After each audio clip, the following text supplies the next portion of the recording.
안녕하세요. 추세를 그리는 추카소입니다. 자, 오늘 6월 6일이고요. 금요일 코스피 마감을 보도록 하겠습니다. 마이너스 5.5% 하락을 했습니다. 자, 굉장히 많이 올라왔기 때문에 지금 이 정도의 하락은 버틸만 하다고 생각을 하시는 분들도 있을 거예요. 하지만 최근에 돌아오신 분들, 비투 하시는 분들, 최근에 돌아와서 이제 하시는 분들은 좀 갑자기 폭락장이라고 느낄 수 있을 정도의 그런 5% 하락을 하고 있습니다.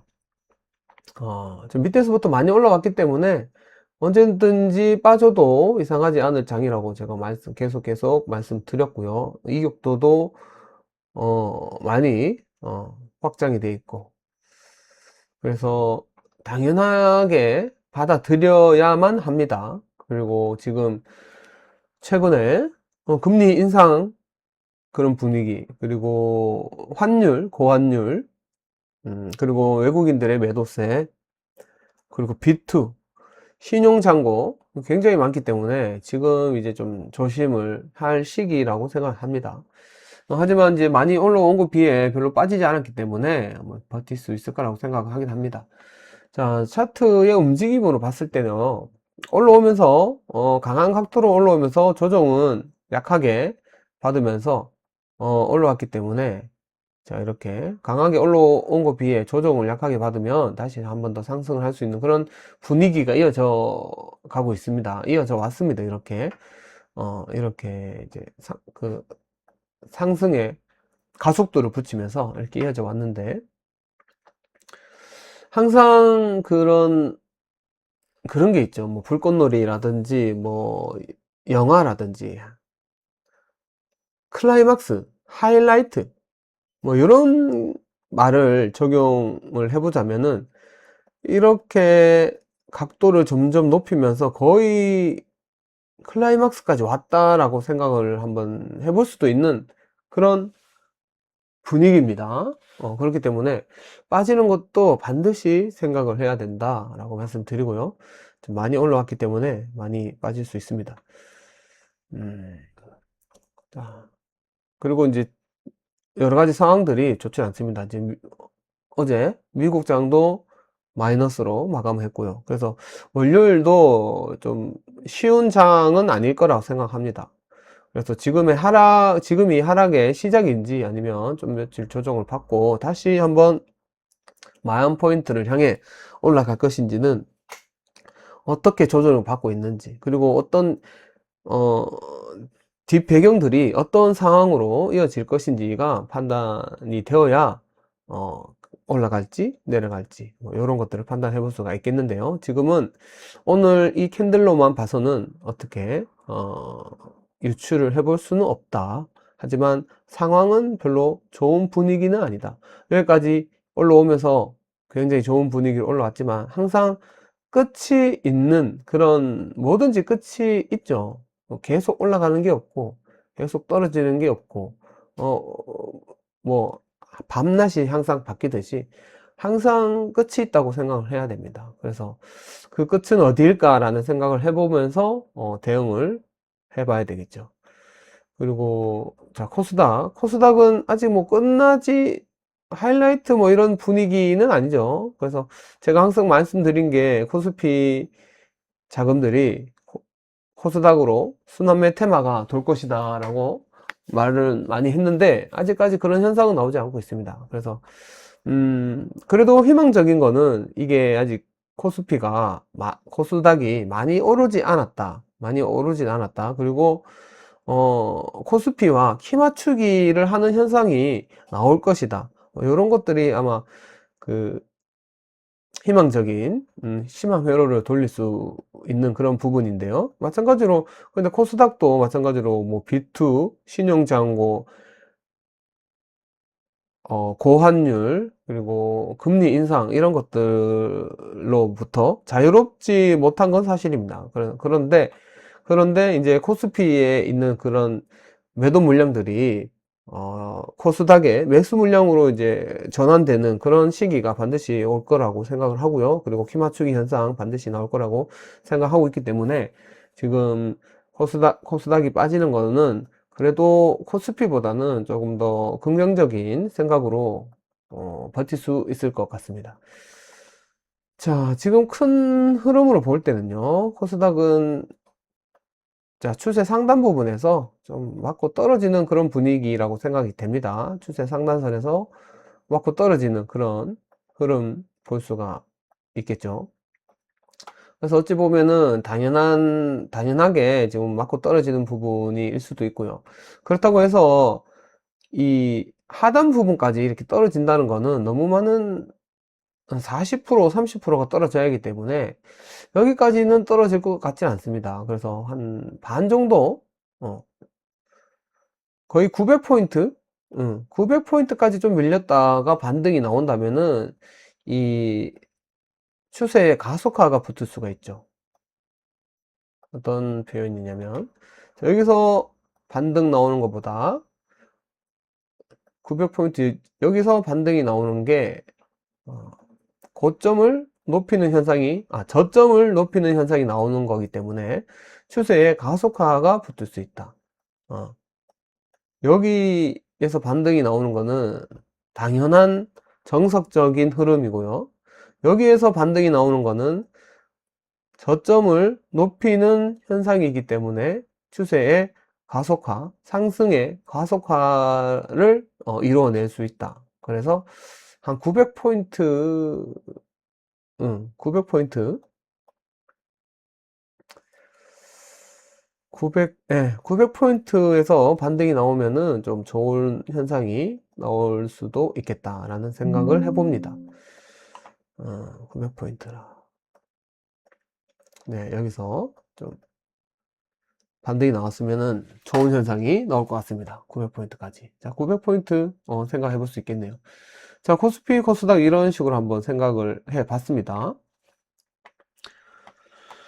자, 그리고 뭐 개별 종목이 좀 중요하죠. 시장도 중요하지만 개별 종목도 중요합니다. 그래서 저번 주에 발굴했던 종목들 네이버는 매수기에는 주지 않았던 걸로 생각을 합니다. 여기서 좀 빠지는 거를 생각했었는데 빠지지 않고 바로 테마가 좀 재료가 형성되면서 거의 27% 거의 뭐 상한가 까지 가는 그런 슈팅이 나왔습니다. 그래서 지금 이렇게 좀 조정을 받고 있다가 5일선을 지금 지켜주고 있는데 양봉이 좀 나오면서 어느 정도 횡보가 나온다면은 그때 타점을 다시 한번 더 잡아봐도 되는 그런 위치에 있다고 생각합니다.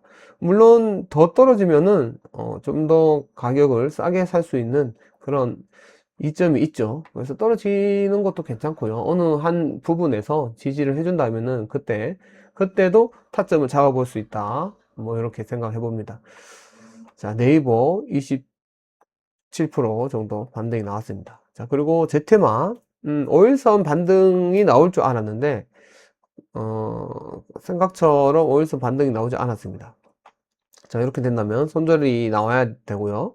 그리고 추세 상단선을 돌파를 할 때까지 아마 한 2주, 일주일에서 2주 정도의 그 조정이 좀 더 필요한 것 같습니다. 단기적으로 봤을 때는 종목 교체가 필요하네요. 자, 자, 여기서 반등이 조금 긴 호흡으로 봤을 때는 반등이 한 번 더 나올 수 있을 것 같고요. 짧은 호흡으로 봤을 때는 조금 손절이 나와야 됩니다. 그리고 아이패스 패밀리, 아이, 아이패밀리 S, 아이패밀리 S. 자, 이 종목도 마찬가지로 여기서 5일선 반등이 나와야 되는데, 뭐 그렇게 5일선 반등이 나오진 않았네요. 생각처럼. 시장, 뭐, 탓도 있겠지만, 아직 뭐, 그 시장에서 인기가 없는 종목일 수도 있습니다. 화학 주면은 뭐, 좀 없겠네요. 인기가 없을 수 있겠네요. 그래서 기술적 반등은 조금 무리가 있었고, 그래도, 시장이 빠지는 것 비해 지금 5일선으로 좀 많이 지켜주는 모습을 볼 수가 있겠거든요. 그래서, 어, 9,300원이나 8,700원을 이탈하지 않는다면은 다시 또 한번 반등이 나올 수 있을 거라고 저는 생각합니다. 그래서 이런 종목들은 지금 흐름이 나쁘지는 않습니다. 이렇게 빠지는 흐름 같지는 않거든요. 저점을 높이는 흐름으로 보여지는데요. 그래서 자, 이런 추세도 한번 생각을 해볼 수가 있다. 이렇게 생각이 됩니다. 그래서 이제 일목균형표의 그런 저항도 이렇게 좀 약해지면서 한 달 정도 있으면 또 좋은 흐름이 또 이어져 나올 수 있을 것 같은데, 단기적으로 봤을 때는 조금 느린 그런 움직임을 보여줄 수가 있겠네요. 자, 이 종목은 뭐 약간 손절하기도 그렇고, 그렇다고 이제 좀 가지고 가자니 좀 시간이 좀 걸릴 것 같고, 뭐 이런 애매한 상황입니다. 그래서 교체를 하려면 하고, 이런 상황에서는 교체를 하려면 하고, 아니면 예, 좀 가능성은 있어 보이는데 시간은 좀 걸린다, 이렇게 생각을 한다면 저 가져가도 되는데, 단순히 이 두 가지로만 생각할 게 아니고, 지금 뭐 금리 인상이나 고환율, 그런 코스닥의 그런 하락세, 뭐 이런 것들을 봤을 때는 교체를 하고, 아니 손절을 하고 교체를 하고 나중에 다시 타점을 잡아봐도 되니까, 지금 같은 장에서는 일보 후퇴가 좀 더 좋은 전략이지 않나라는 생각도 한번 해볼 수가 있겠습니다. 자, 그렇고, 자, 원준도 여기서 이제 바로 가는 거를 생각을 해봤었는데, 바로 이렇게 또 심하게 하락을 하고 말았네요. 자, 처음부터 발굴을 할 때, 이제 하단 부분까지도 생각을 해볼 수 있다고 말씀드렸고요. 지금 생각했던 대로 하단 부분까지 이렇게 내려왔네요. 여기서 이제 좀 반등을 하든지 좀 지켜주는 흐름이 나오면은 추세 상단선까지도 갈 수 있고요. 이런 현상이 많이 나옵니다. 이렇게 급락을 하고 박스 하단 부분까지 떨어지는 게 나오기 때문에 제가 처음부터 길게 볼 거면은 여기까지도 생각해야 된다라고 말씀드린 거거든요. 그렇기 때문에 어떤 시나리오를 짰느냐에 따라서 손절이 될 수 있고 추가 매수가 될 수 있고요. 뭐 이런 것들을 본인이 판단을 해야 됩니다. 자기 포지션에 맞게. 그래서 이 원준이라는 종목은 뭐 어쨌든 손절이 나온 종목이죠. 그래서 조금 비중 조절했고 타점을 기다렸다면은 여기가 지금 타점이 될 거고요. 그렇다고 지금 타점 가격이 이 박스 하단 부분이어서 가격이 맞다고 해서 여기서 진입하는 게 아니고, 일단 기본적으로 5일선을 이렇게 돌파를 해야 됩니다. 그래서 다음 주까지도 한번 지켜봐야 될 상황이 생기는 거죠. 원준. 그래서 이제 자기 포지션이 뭔지 굉장히 중요하다라는 말씀을 드리고 싶네요. 이렇게 네 종목 중에서 뭐 그래도 네이버가 거의 상한가에 버금가는 슈팅이 나왔기 때문에 그래도 그나마 좀 이 시장에 비해서는 괜찮은 상승이 나왔다라는 생각을 해봅니다. 자, 그리고 어, 자, 미리 한 종목은 발굴을 해 왔는데요. 넥서스라고, 이게 뭐 발음이 좀 어렵네. 넥서스. 자, 지금 시장에 비해서는 굉장히 잘 흘러가고 있는 분위기입니다. 음, 자, 여기서 지금 타점에서요. 자, 100일선 손절을 잡고 해볼 수 있습니다. 여기서 이렇게 가는 거 1번이고요. 1번. 그리고, 여기 박스 하단 부분까지 와서 반등 나오는 거. 요게 2번입니다. 2번 시나리오. 2번. 자, 요런 시나리오를 만들 줄 알아야 돼요. 그래야지 본인만의 비중 조절과 그런 어떤 투자 철학 기준, 투자의 기준이 되기 때문에 이런 게 반드시 있어야 된다. 왜냐면 여기서 떨어질 수도 있고 올라갈 수도 있고 아무도 모르는 상황입니다. 이게 아무리 흘러가는 흐름이 패턴이 좋다 하더라도 떨어질 수도 있기 때문에 반드시 비중 조절 시나리오가 있어야 된다. 이렇게 생각이 됩니다. 그래서 백일선 손절 잡거나 아니면 느긋하게 여기까지 타점 기다리거나 비중 조절하거나 해서 1번 아니면 2번 뭐 이런 시나리오가 있어야 된다. 자, 이렇게 판단이 되고요. 요 종목은 미리 골라왔습니다. 그리고 나머지 종목들을 이제 발굴을 해야 되는데 지금 같은 장에서는 좀 쉽지가 않네요. 그래서 일단 스윙 검색기보다는 지금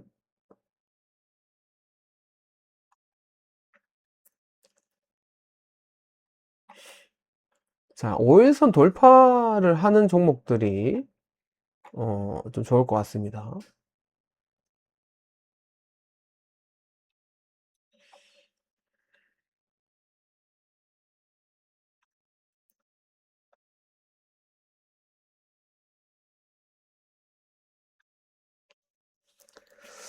자, 이런 종목처럼 5일선이 돌파되는 그런 흐름, 뭐 이런 것도 괜찮고요.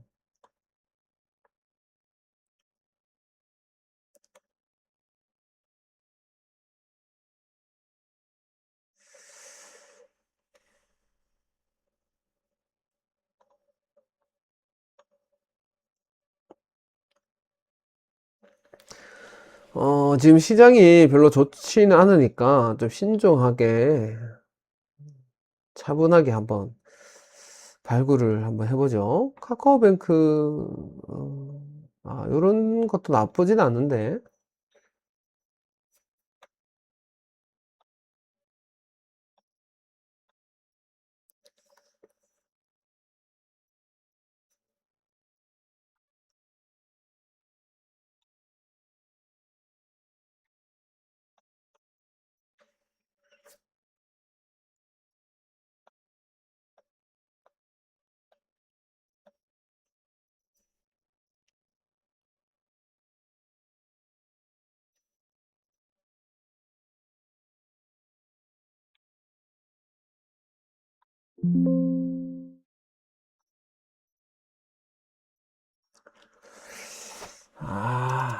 종목이 생각보다 많이 안 나오네요.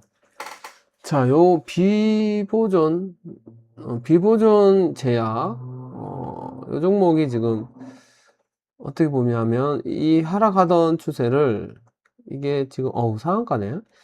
상한가를 갔다가 밀리면서 다시 한 번 더 금요일 날 반등이 나왔죠. 그래서 자, 이런 종목들은 짧게 금요일 시가를 좀 버티면은 한 번 더 반등이 나올 수 있습니다. 자, 금요일 시가를 밀게 되면은 2,100원까지 다시 한번 여기서 반등이 나와야 되거든요. 그러니까 여기까지 떨어지면 너무 30% 떨어지니까요. 2,650원 손절을 한번 잡고. 근데 2,560원도 거의 10% 손절이니까 이게 좀 클 수가 있습니다. 그러면 분봉으로 가서 자, 분봉으로 가서 어떻게 하냐면 자, 여기서 이제 반등이 나와야 된단 말이죠. 손절을 좀 짧게 잡고 싶으면 일봉에서는 10% 정도 손절이 나오거든요. 근데 분봉으로 가야 됩니다. 그렇게 되면 이게 일봉에서 너무 많이 손절이 나올 수 있으니까 분봉에서 5일선 볼까? 5분봉을 보면은 손절을 짧게 자 2,858원 2,858원 정도의 손절을 잡을 수 있습니다. 2,858원.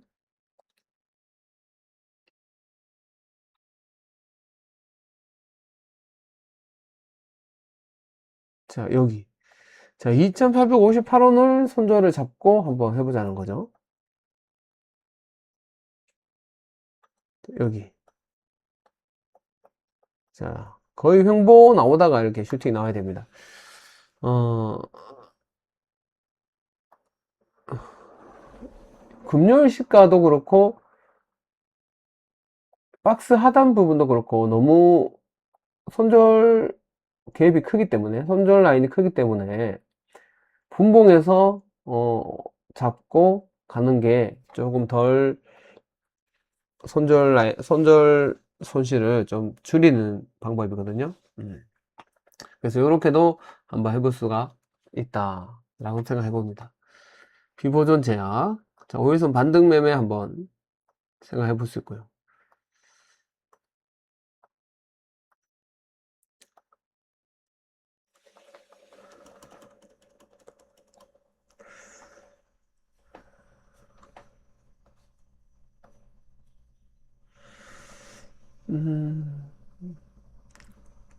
DSK라는 종목도 나쁘진 않습니다. 지금 흐름이.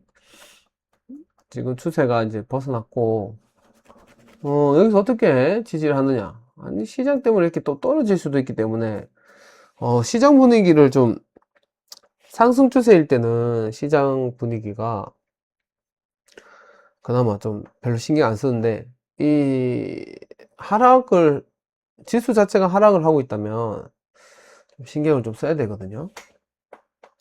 그래서 손절 라인을 좀 짧게 잡고 가는 것도 좋습니다.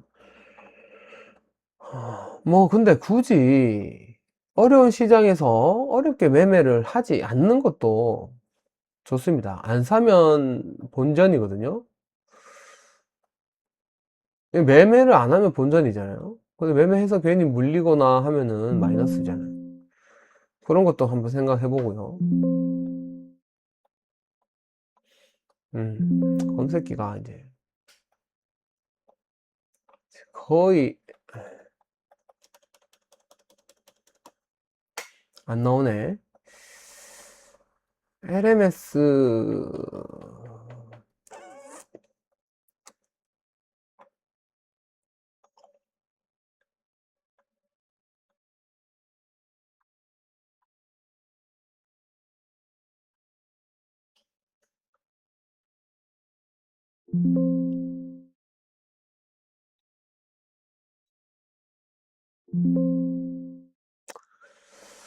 야,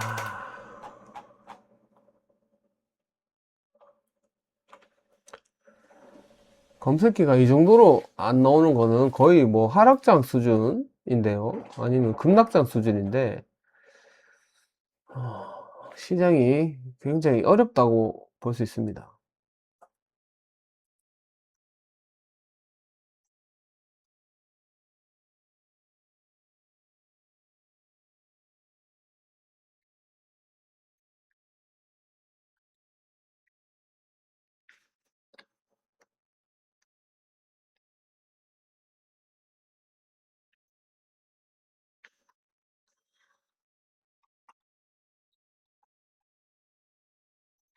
그나마 이제 제약바이오 쪽에서 좀 바닥을 찍고 올라오는 모습들을 많이 볼 수가 있습니다. 그래서 다음 테마는 뭐 제약 많이 빠진 것들 위주로 뭐 제약바이오나 뭐 그런 것들이 이제 좀 주도주가 될 수 있다는 생각을 해볼 수가 있겠죠.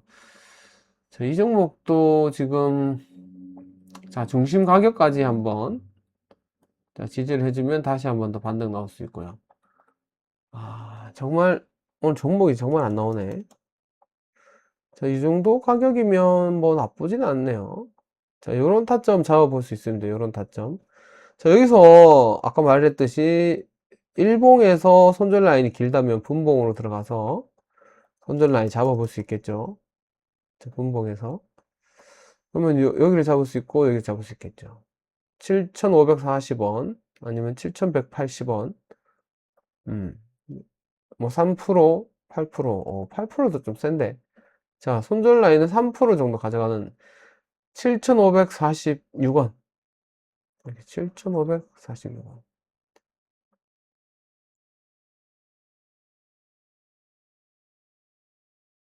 자, 여기. 거의,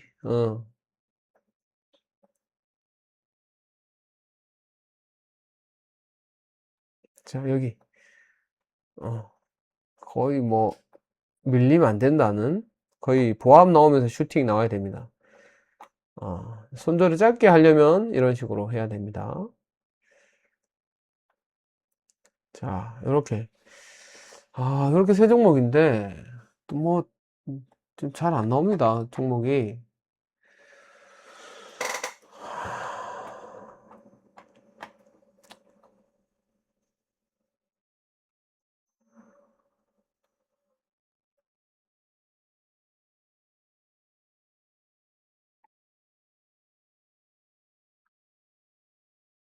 아, 아이패밀리 SC를 한번 다음 주도 한번 보죠. 이렇게. 자, 이렇게 해서 네 종목 정도를 해서 다음 주에 한번 보도록 하겠습니다. 자, 이렇게 타점을 자, 이렇게 잡는 연습. 음. 자, 이렇게 타점 잡을 수 있습니다. 자, 이렇게 해서 다음 주까지 보도록 하겠습니다. 네.